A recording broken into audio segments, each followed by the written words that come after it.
सांस नहीं ले पाया और चिल्लाता रहा, मां से छोड़ देने की बात करता रहा, विनती करता रहा। लेकिन उस मां ने कहा कि तुम मुझे जाहिर से अलग करना चाहते हो, इसलिए मैं तुझे नहीं छोड़ूंगी बेटा, वरना तो मैं तुझे नहीं मारती, तुझे मरना ही पड़ेगा हम दोनों के प्यार की खातिर। और यही कहते कहते उसने उसका दम घोट दिया और फिर वह थम सा गया।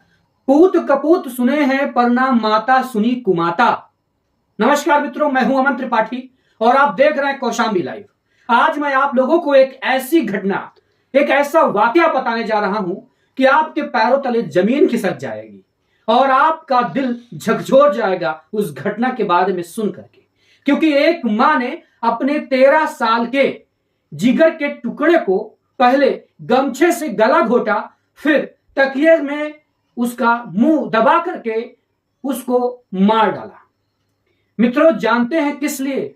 क्योंकि उसका बेटा अपनी मां के प्रेमी से मिलना जुलना पसंद नहीं करता था और वह यह धमकी देता था कि अगर तुम ऐसे मिलती रही, बात करती रही, तो मैं इस बात को अपने पापा से बता दूंगा। हैरान कर देने वाला मामला है।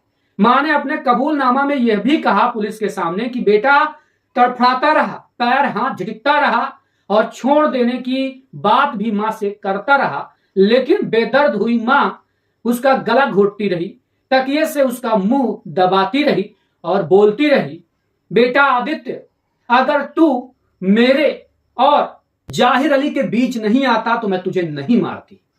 तू मुझे जाहिर से अलग करना चाहता है, इसलिए मैं तुझे मार रही हूं। तू हम दोनों के बीच के लिए रोड़ा है और हम दोनों को अलग करना चाहता है, मैं तुझे नहीं छोड़ूंगी। और यह कहते कहते उसका गला घोट दिया। उसने बताया कि थोड़ी देर बाद उसका बेटा आदित्य थम सा गया, सांसें रुक गई, शायद उसकी जान चली गई होगी। और बाद में उसने घर के बगल एक निर्माणाधीन मकान में, जिस घर में काम लगा हुआ था, उस घर में उस शव को फेंक दिया। मित्रों, मैं आपको स्टार्टिंग से पूरी घटना समझाता हूं कि आखिर पूरी घटना क्या है। यह पूरी घटना मध्य प्रदेश के रीवा के पनगरा थाना क्षेत्र के नस्टी गांव की है। नस्टी गांव के रहने वाले राम बाबू गुप्ता की शादी 18 साल पहले सिमरिया गांव की रहने वाली नीतू गुप्ता से हुई थी। 18 साल पहले नीतू गुप्ता और राम बाबू गुप्ता एक साथ रहना शुरू किए। उनका एक बेटा हुआ जिसकी उम्र अभी 13 साल थी। अपने कबूलनामे में रीना गुप्ता ने पुलिस को बताया कि जब मेरी शादी नहीं हुई थी तो मेरे गांव का ही रहने वाला, यानी कि सिमरिया का रहने वाला एक लड़का था जिसका नाम है जाहिर अली, और वह ट्रक ड्राइवर है, उससे उसका प्रेम संबंध चल रहा था। बाद में उसकी शादी राम बाबू गुप्ता से हो गई, लेकिन रीना गुप्ता और जाहिर अली से मिलना जुलना लगातार जारी था। उसकी वजह यह थी कि जो रीना गुप्ता का पति था राम बाबू गुप्ता, वह सतना में एक प्राइवेट नौकरी करता था और वह घर से अधिकतर बाहर रहता था। तो रीना गुप्ता अपने घर में हमेशा मायके वाले प्रेमी जाहिर अली को बुलाया करती थी। लेकिन उसका बेटा जैसे ही धीरे धीरे बड़ा हो रहा था, आदित्य जो इस वक्त 13 साल का था और कक्षा 8 में पढ़ रहा था, उसे अपनी मां की प्रेमी के साथ मिलना जुलना पसंद नहीं था। वह हमेशा उस पर ऐतराज जता रहा था। घटना अभी 14 जुलाई की है। 14 जुलाई को एक बार फिर से रीना गुप्ता ने जाहिर अली से बात की और मिलने की इच्छा जाहिर की, जिस पर जाहिर अली ने घर आने की बात कह दी। लेकिन इसकी भनक लग गई उसके बेटे आदित्य को। तो आदित्य ने इनकार कर दिया और बोला, अगर मां अब वो आया तो मैं इस बात को पापा से बता दूंगा, यह समझ लेना, मुझे पसंद नहीं है उसका यहां आना। मां ने कहा, हमारा मिलने का मन था लेकिन हम अपने बेटे आदित्य के डर से 14 तारीख को नहीं मिले। हम फिर 15 तारीख को सतना चले गए, वहां एक होटल बुक किए और वहां पे हम अपने जाहिर से मुलाकात किए।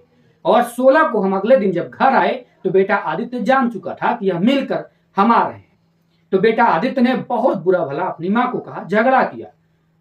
यह पूरी बात झगड़े की रीना गुप्ता ने अपने प्रेमी जाहिर अली को फोन पर बताया।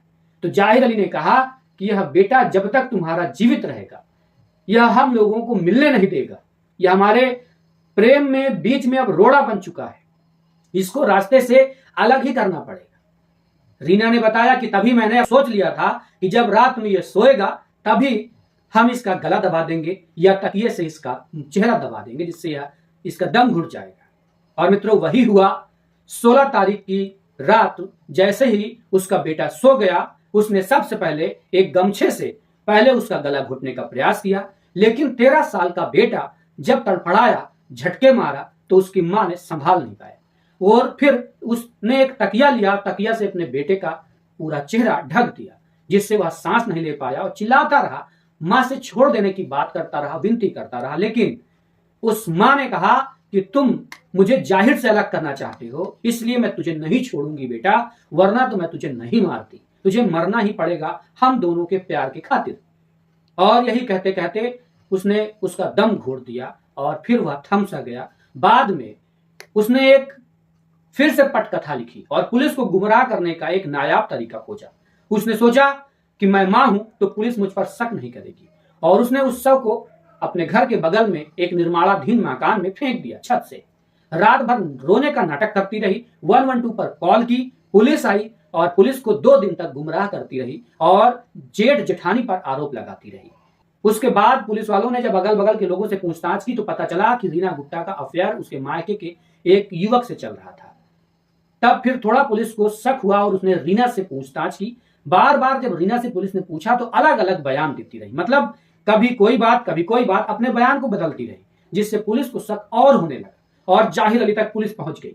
जाहिर अली को अलग बैठाकर पुलिस ने पूछा, रीना गुप्ता से अलग बैठाकर पूछा, दोनों अलग अलग बयान दे रहे थे, बार बार बदल रहे थे। फिर पुलिस ने दोनों को कड़ाई से पूछा तो रीना गुप्ता ने अपना जुर्म कबूल कर लिया और उसने पूरी बात बता दी कि किस तरह से उसने पूरी घटना को अंजाम दिया था।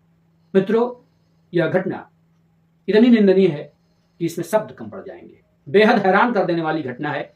मां से ज्यादा प्यार करने वाला बेटे को इस संसार में और कोई नहीं है। इसका दर्जा भी किसी और के पास नहीं है, लेकिन एक मां ने अपने प्रेमी के लिए अपने ही संतान को, जिगर के टुकड़े को बड़ी बेदर्दी से तकिया लगाकर उसे हमेशा हमेशा के लिए सुला दिया। अगर वीडियो पसंद आई हो तो इसे शेयर करें, लाइक करें और इस खबर के बारे में अपनी प्रतिक्रिया कमेंट बॉक्स पर जरूर दें। मुझे इंतजार रहेगा। जय हिंद, जय भारत।